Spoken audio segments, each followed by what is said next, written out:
Why do pressure campaigns almost never end with a resignation? Because hurting a country isn't the same as breaking a regime. Venezuela shows the difference. On December 16, 2025, Washington announced what it called a total and complete blockade of sanctioned oil shipments. Tankers were chased and seized. And whether you are hearing this during the first wave of escalation or after later developments, the mechanism doesn't change.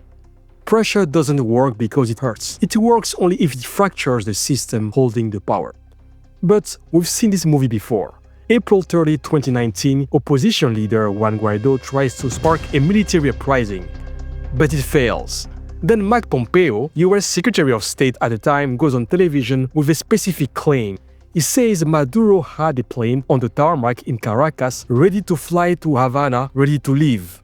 But according to Pompeo, the Russians told him to stay, and Maduro stayed.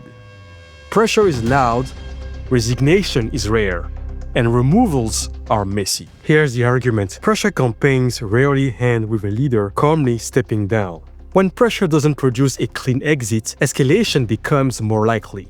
And escalation can remove a person without solving the deeper problem.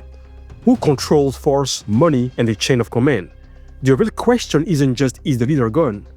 It's whether the system broke, or whether escalation simply found a way to leverage the existing power structure. Quick context, Nicolas Maduro has led Venezuela since 2013. The country holds massive oil reserves, but has faced severe economic crises, hyperinflation, shortages, millions left for neighboring countries. For years, Washington has disputed Maduro's legitimacy.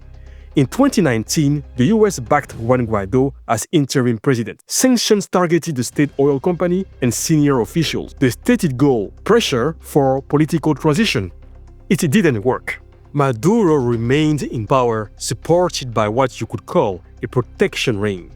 Military elite, intelligence chiefs, and security forces controlling the coercive machinery. By late 2025, 3 new levers were stacked. 1. Maritime pressure.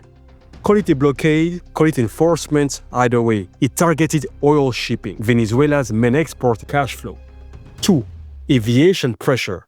The FAA, or Federal Aviation Administration, advised US carriers and pilots to stay out of Venezuelan's airspace. 3. Escalation in legal category.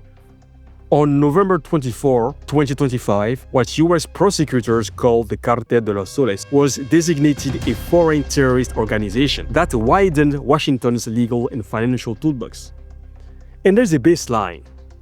In fact, in March 2020, US prosecutors announced narco-terrorism charges against Maduro and other officials. Venezuela denies the allegation, but the indictments never went away. Now the framework, whether the leader stays, resigns, is taken, or even disappears, 3 signals tell you whether the system itself is starting to crumble. Signal 1. The core fractures. If you want resignation, you need cracks where the power actually sits, inside that protection ring. Real cracks looks like this. Senior defections, intelligence chiefs flipping, money channels breaking, military commanders contradicting each other. If that core holds together, pressure mostly spreads pain to the population, while the top adapts. 2019 is the warning label. Big optics, big talk about planes on tarmacs, and the inner circle held. Now, add terror designations and criminal charges. The toolbox gets bigger, but the jail space gets smaller. Safe exit gets harder to offer and harder to trust. Regimes that see no exit tend to fight. Signal 2. A credible exit path appears, not rumors. A real off-ramp that top figures believe is safe enough to take. Signal 3. Cash failure inside the coercive core. Sanctions can crush ordinary economic life long before they cut off the people who control force. The key question is brutal. Does the security apparatus still get paid and supplied? Fuel, ammunition, payroll, import channels for what they need. Research on sanctions often find high civilian pain and limited elite concessions.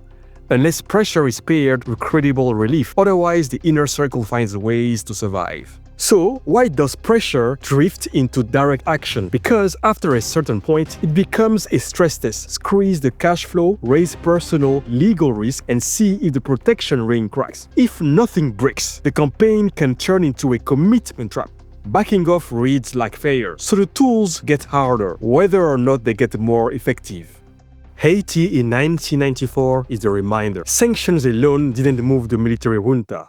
US paratroopers were literally in the air, hours from landing, when the junta finally agreed to step down. Only imminent intervention made negotiated exit possible. So, if you want to understand what happens next, watch for three things: fractures in the security elite, a credible exit path for top figures, cash failure inside the coercive core. If you see those signals, the system may unravel fast. If you don't, removing a leader doesn't guarantee collapse. It might just push the conflict into the next layer down.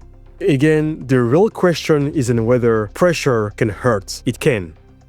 The real question is whether pressure splits the people who control the guns, the intelligence files, and the money flows. Do you see fractures?